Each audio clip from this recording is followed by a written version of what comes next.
পশ্চিমা বিশ্বকে তাক লাগিয়ে তুরস্ক নিজেদের প্রযুক্তিতে টাইফুন ব্লক 4 নামের একটি হাইপারসনিক মিসাইল উন্মোচন করেছে। হাইপারসনিক প্রযুক্তি হওয়ায় এটি শব্দের চেয়ে 5 গুণেরও বেশি গতিতে চলতে পারে। মিসাইলটির গতি ঘন্টায় প্রায় ৬,২০০ কিলোমিটার, অর্থাৎ প্রতি সেকেন্ডে প্রায় ২.৫ কিলোমিটার বলে দাবি তুরস্কের, যা দিয়ে দূরের লক্ষ্যবস্তুতে নিখুঁতভাবে আঘাত হানা সম্ভব। দেশটির বিখ্যাত প্রতিরক্ষা সংস্থা রোকসান ইস্তাম্বুলে অনুষ্ঠিত আন্তর্জাতিক প্রতিরক্ষা মেলা IDF-এ ৬টি নতুন এবং অত্যাধুনিক প্রযুক্তির অস্ত্র উন্মোচন করেছে। এর মধ্যে সবচেয়ে আলোচিত হল তুরস্কের প্রথম হাইপারসনিক বা শব্দের চেয়ে কয়েক গুণ দ্রুত গতিসম্পন্ন মিসাইল। গত ২২ জুলাই অনুষ্ঠিত হওয়া এই প্রদর্শনীর প্রধান আকর্ষণ ছিল টাইফুন ব্লক ৪ নামের হাইপারসনিক ব্যালিস্টিক মিসাইল। এটি এমন এক ধরনের অস্ত্র যা শব্দের চেয়ে ৫ গুণেরও বেশি গতিতে চলতে পারে, অর্থাৎ এর গতি ঘন্টায় প্রায় ৬,২০০ কিলোমিটার পর্যন্ত হতে পারে।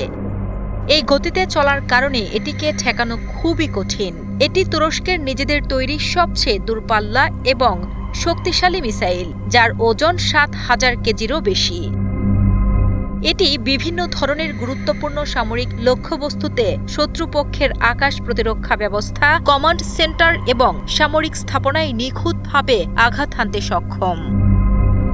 সাবমেরিন থেকে শত্রুপক্ষকে ঘায়েল করার জন্য তুরস্কের নিজস্ব প্রযুক্তিতে তৈরি একটি বিশেষ মিসাইল হল আতমাকা। এটি প্রায় ২৫০ কিলোমিটারেরও বেশি দূরের লক্ষ্যবস্তুকে পরাস্ত করতে সক্ষম। এই মিসাইলটি তুরস্কের নৌবাহিনীকে আরও বেশি শক্তিশালী করেছে। আকাশ থেকে আকাশে নিক্ষেপযোগ্য একটি মিসাইল গোকবোরা, যা পাইলটের চোখের সীমানার বাইরেও শত্রুপক্ষের বিমান বা ড্রোনকে ধ্বংস করতে পারে। এটি প্রায় ১৮৫ কিলোমিটারেরও বেশি দূরের লক্ষ্যবস্তুকে ঘায়েল করতে সক্ষম। উচ্চগতির বহুমুখী কামিকাজি ড্রোন ইরেন, যা আকাশকে দীর্ঘক্ষণ চক্কর দিয়ে দিয়ে লক্ষ্যবস্তু খুঁজে ধ্বংস করতে পারে। এটি ড্রোন, হেলিকপ্টার বা ভূমি থেকেও উৎক্ষেপণ করা যায় এবং এর পাল্লা ১০০ কিলোমিটারেরও বেশি।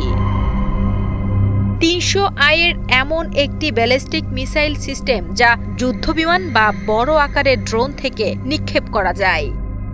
কতটা উচ্চতা থেকে এটিকে ছাড়া হচ্ছে তার উপর নির্ভর করে এর পাল্লা ৫০০ কিলোমিটারেরও বেশি হতে পারে। এর ফলে যুদ্ধবিমানকে শত্রুর কাছাকাছি না পাঠিয়ে দূর থেকে আক্রমণ করা যাবে। সামরিক প্রযুক্তির পাশাপাশি মহাকাশ গবেষণাতেও বড় পদক্ষেপ নিয়েছে তুরস্ক। দেশটির প্রতিরক্ষা সংস্থা রোকসান স্যাটেলাইট উৎক্ষেপণের জন্য শিমশেখ নামের শক্তিশালী রকেট তৈরি করেছে। এর মধ্যে শিমশেখ ২ রকেটটি ১৫০০ কেজি ওজনের একটি স্যাটেলাইটকে ৭০০ কিলোমিটারেরও বেশি উচ্চতায় পৃথিবীর কক্ষপথে পৌঁছে দিতে সক্ষম।